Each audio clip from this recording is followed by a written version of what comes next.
मेरी बॉडी, मेरा मन कब से मुझे सिग्नल्स दे रहे थे, लेकिन मैं इग्नोर कर रही थी। नतीजा, मेरी हालत खराब हो गई। ये पूरी कहानी मैं आप लोग के साथ इसीलिए शेयर कर रही हूँ ताकि आप भी मेरी गलती से सीख पाएं। अब हुआ कुछ ऐसा कि पिछले हफ्ते मुझे सीवियर इंडाइजेशन हो गया। पहली नज़र में देखकर ऐसा लग रहा था जैसे मौसम की वजह से है, बारिश है तो हो गया होगा पेट खराब। अब जैसे हम सब करते हैं, मैंने घरेलू नुस्खे ट्राई किए। पूरे 24 घंटे तक करीब मैंने पेट तक खाली रखा, उपवास किया और यहाँ तक कि दवाई भी खा ली, जो कि मैं ज़्यादातर प्रेफर नहीं करती हूँ। सब कुछ ट्राई कर लिया पर कोई फ़ायदा नहीं हो रहा था। धीरे धीरे उल्टी मेरी तबीयत खराब हो रही थी। एसिडिटी, ब्लोटिंग, गैस और अब नींद में भी परेशानी होने लगी, सो भी नहीं पा रही थी ठीक से। पूरे 8 दिन से लगातार मैं फिजिकली सब कुछ ट्राई कर रही थी, पर अपने मन को, अपने इमोशंस को इग्नोरेंस पे रखा था। और हम सब करते यही है ना, जब फिजिकली कोई दिक्कत होती है तो हम उसे फिजिकली सॉल्व करने की कोशिश करते हैं। जब सर दुखेगा तो सर ही तो दबाएंगे, है ना। हमारा मन और हमारे बॉडी के बीच कमाल का कनेक्शन है। छोटी सी भी गड़बड़ी हो जाए ना दोनों के बीच तो बॉडी सिग्नल भेजती है, पर ज्यादातर हम समझ नहीं पाते या फिर उसे इग्नोर कर देते हैं। तो हुआ कुछ ऐसा था, जब मैंने पूरा हफ्ता रिवाइंड किया तो मुझे याद आया, समझ में आया कि 18 ऑफ जुलाई, शनिवार के दिन सुबह सुबह मैंने अपना मोबाइल फोन वॉशिंग मशीन में डाल दिया था गलती से। अब इससे हुआ क्या, मेरा फोन गया, मेरा डाटा गया, सारे वीडियोस गए, सारी मेहनत गई और ढेर सारा काम बढ़ गया। और सबसे ज्यादा खर्चा भी बढ़ा, नया फोन तुरंत लेना पड़ा। अब शनिवार और रविवार मैंने इतने ज्यादा स्ट्रेस में बिताए कि मैं क्या बताऊं। मुझे इस बात का टेंशन था कि जितना भी काम करके सेव करके रखा था वो सारा धुल गया है। अब फिर से हर रोज काम क्रिएट करके पोस्ट करना होगा, जो कि सच में बहुत स्ट्रेसफुल होता है। तो और साथ साथ पेरेंटिंग कम्युनिटी, व्हाट्सएप कम्युनिटी, जो कुछ भी चलाती हूँ उन सबसे कनेक्शन टूट गया था, तो उस काम का भी बहुत स्ट्रेस था। सबसे ज़्यादा इम्पॉर्टेंट जो मुझे लग रहा है कि मुझे नहीं करना चाहिए था और मैंने किया, वो था मेरा गिल्ट फैक्टर, नया फ़ोन लेना। इसके लिए मैं इतनी ज़्यादा गिल्टी फील कर रही थी, मुझे ऐसा लग रहा था कि मैंने खुद अपना इतना बड़ा नुकसान कर दिया। अब देखो, जो है सो है, हो गया मुझसे, पर वो गिल्ट जब दिल में बैठता है, जब इतना सारा स्ट्रेस हम लेते हैं तो वो कहीं तो निकलेगा ना। अब 1-2 दिन तो मेरी बॉडी ने मुझे माइल्ड सिग्नल्स भेजे। थोड़ा सा अनईजीनेस था, थोड़ा सा परेशानी में रही, थोड़े थोड़े माइल्ड डाइजेस्टिव इश्यूज शुरू हुए, लेकिन मैंने ध्यान नहीं दिया, काम करती गई। यही करते हैं हम सब, काम करते जाते हैं, थोड़ा थोड़ा सर दुखता है तो हम कहाँ ध्यान देते हैं। पर फिर जब मैंने इन छोटे सिग्नल्स को इग्नोर किया तो मेरी बॉडी ने बड़ा अलार्म बजा के अपना अटेंशन लिया। लगातार 8 दिन तक परेशान होने के बाद मुझे अपनी गलती का एहसास हुआ कि कैसे मैं अपने इमोशंस को इग्नोर कर रही हूँ, कैसे इतना सारा स्ट्रेस मेरी डाइजेशन पर सीधा असर कर रहा है। फिर क्या, अपनी रूटीन को थोड़ा सा स्लो डाउन किया, ब्रीदिंग एक्सरसाइज पे फोकस किया और अपने हस्बैंड से ढेर सारी बातें की, अपना गिल्ट भी शेयर कर दिया। खैर, उन्होंने बहुत हंसी उड़ाई है मेरी इस मोबाइल फोन को वॉशिंग मशीन में धोने के मामले में। पर अल्टीमेटली मेरा स्ट्रेस जब कम हुआ तो धीरे धीरे मैं स्वस्थ होने लगी। 1-2 दिन में जो भी गैस्ट्रिक इश्यूज थे वो स्लो डाउन हुए और आज मैं पूरी तरह स्वस्थ महसूस कर रही हूँ। चलो, अब मैंने अपनी गलती आप सबके सामने मान ली है, तो इस वाकये से थोड़ा कुछ सीखा जाए।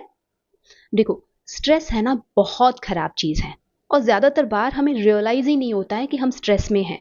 जरूरी नहीं है कि बहुत बड़ा कारण हो, जिंदगी में कोई बहुत बड़ी हलचल मची हो तभी स्ट्रेस आएगा। स्ट्रेस रोजमर्रा की जल्दबाजी से क्रिएट होता है।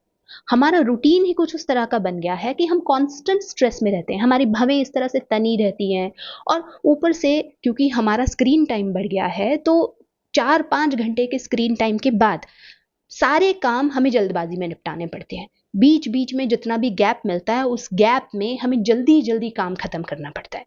तो हर चीज से कॉन्स्टेंटली हमारा हार्ट रेट बढ़ता रहता है और यही हमें ज्यादा स्ट्रेस में धकेलता है और इसका असर सीधा हमारे डाइजेशन पे, हमारे रेस्पिरेटरी सिस्टम पे और हमारे दिल पे भी पड़ता है। जब हम स्ट्रेस को समझेंगे, उसके स्वरूप को समझेंगे, तो इसे सॉल्व करना ज्यादा आसान हो जाएगा। जैसे कि मैंने कहा, ज़रूरी नहीं है कि कोई बड़ा वाक़या या बहुत बड़ी परेशानी या ज़िम्मेदारी आए तभी स्ट्रेस हो।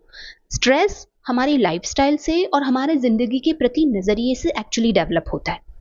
तो इसे सॉल्व करने के लिए हमें माइंड और बॉडी का रिलेशन, उसका रिश्ता समझना होगा। ज़्यादातर बड़ी बीमारियों की जड़ में स्ट्रेस को देखा गया है। जैसा कि आज मैंने आपको बताया, स्ट्रेस का डाइजेशन के साथ सीधा सीधा कनेक्शन है। तो कई लोगों को सीवियर स्ट्रेस की वजह से स्टमक अल्सर्स, माउथ अल्सर्स तक हो जाते हैं। ओवर थिंकिंग, नींद की परेशानियां, हेडेक, माइग्रेन, ये सब कुछ स्ट्रेस से जुड़ा हुआ है। दिल की बीमारियां भी बढ़ रही हैं और डॉक्टर्स अक्सर ये एडवाइस करते हैं कि स्ट्रेस कम करो। पर करना कैसे है? क्योंकि जिंदगी तो वैसी की वैसी रहती है। उसमें से हमारे दिमाग में से स्ट्रेस को खींच के बाहर निकालें तो कैसे निकालें? इसके कुछ प्रैक्टिकल टिप्स, उपाय आज आपको इस वीडियो में देने की कोशिश करती हूँ। तो सबसे पहले तो शांति से बैठ जाओ। अब अपने दिन को समझने की कोशिश करो। उसमें से अनवांटेड एक्टिविटीज को पहचानो। ऐसी कौन सी एक्टिविटीज है जो आप नहीं करेंगे तो भी चलेगा?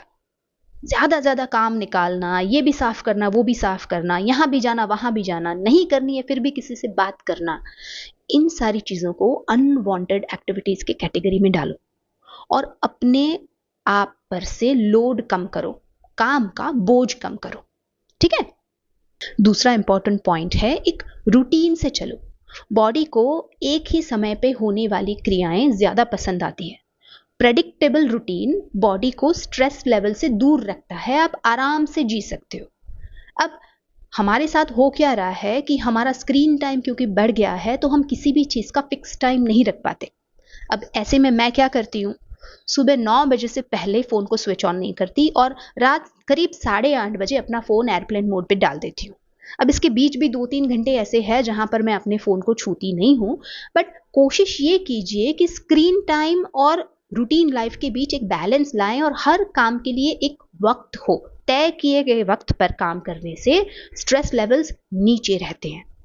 जब हम स्ट्रेस मैनेजमेंट की बात करते हैं तो एक्सरसाइज को इग्नोर नहीं कर सकते। किसी भी फॉर्मेट में आपको जो एक्सरसाइज पसंद है वो कर लीजिए। कम से कम वॉक करने के लिए जाइए, पर हर रोज जाइए। वंस अगेन, रूटीन बहुत ज़्यादा ज़रूरी है। मैं हर रोज शाम 6 से 7 एक्सरसाइज करती हूँ और रात 8:30 बजे के बाद करीब 1 घंटे के लिए अपने हस्बैंड के साथ वॉकिंग करती हूँ। अब जब इस प्रकार का कोई फिजिकल एक्सरसाइज एक्टिविटी का रूटीन होता है ना, तो बॉडी बहुत रिलैक्स फील करती है। जितने भी स्ट्रेसर्स हैं वो थोड़े से स्लो डाउन हो जाते हैं और हमारे डाइजेशन पे, हमारे सिस्टम पर अटैक करना थोड़ा कम कर देते हैं। और रामबाण उपाय की तरह मुझे ये ब्रीदिंग एक्सरसाइजेस बहुत पसंद आती हैं। जब भी ऐसा लगता है ना कि सिस्टम पर अटैक हो रहा है और समझ में नहीं आ रहा कि क्यों क्लूलेस हूं, तो बैठ जाती हूँ और ब्रीदिंग पे ध्यान देती हूँ। अपनी सांसों पर सिर्फ ध्यान मात्र देने से भी बहुत ज्यादा फायदा होता है, बहुत शांति मिलती है। खैर, मुझे बहुत डीप मेडिटेशन आती नहीं है। मैं भी आप ही की तरह बिल्कुल जैसे आंखें बंद करती हूँ तो ढेर सारे विचार शुरू हो जाते हैं। तो इसका एक जुगाड़ मैंने ऐसे ढूंढा है कि मैं बॉक्स ब्रीदिंग करती हूँ। सांस लीजिए, रोकिए, छोड़िए, रोकिए। जब आप सिंपली इस प्रोसेस पर ध्यान देते हैं ना, तो भी बहुत मेडिटेटिव फीलिंग आती है। मैं मेडिटेशन सीख रही हूँ, मना नहीं कर रही हूँ, पर तब तक के लिए ये उपाय बुरा नहीं है। जिंदगी में स्ट्रेस कम रखना है तो किसी अपने से बात जरूर करो। एक ऐसा रूटीन बनाओ जहां पर किसी से हर रोज मन खोलकर, दिल खोलकर बात कर पाओ। मेरे केस में मैं अपने हस्बैंड के साथ रोज शाम 8:30 से 9:30 बजे तक वॉकिंग करते करते ढेर सारी बातें करती हूँ। वो अपने दिन के बारे में कुछ बताते हैं, मैं अपने दिन के बारे में कुछ बताती हूँ। जब इस प्रकार का एक रूटीन सेट होता है ना, तो दिल को एक विंडो मिलती है जहां से सारी बातें, सारी परेशानियां अपने आप बाहर निकल जाती है। बोनस टिप, हमारी जिंदगी की पूरी पूरी जिम्मेदारी सिर्फ हमारी है। इसके लिए कोई और जरा सा भी जिम्मेदार नहीं है। अगर हमें स्वस्थ रहना है, खुश रहना है, तो हमें ही फिगर आउट करना होगा कि हमारे रूटीन से मैक्सिमम समय हम अपने लिए कैसे चुराएं।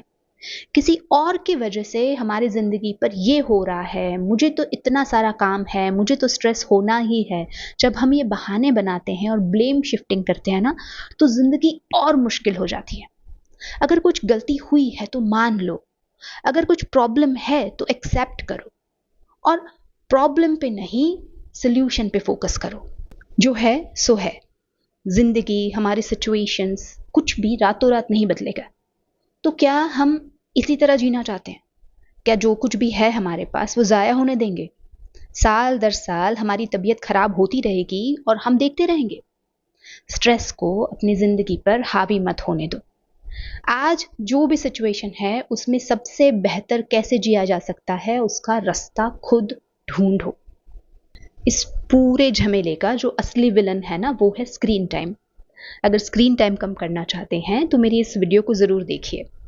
और मेरे इस स्ट्रेस और इंडाइजेशन के एपिसोड से आप क्या सीखे, आप अपनी ज़िंदगी में कौन से बदलाव लाएंगे, मुझे कमेंट्स में ज़रूर बताइए।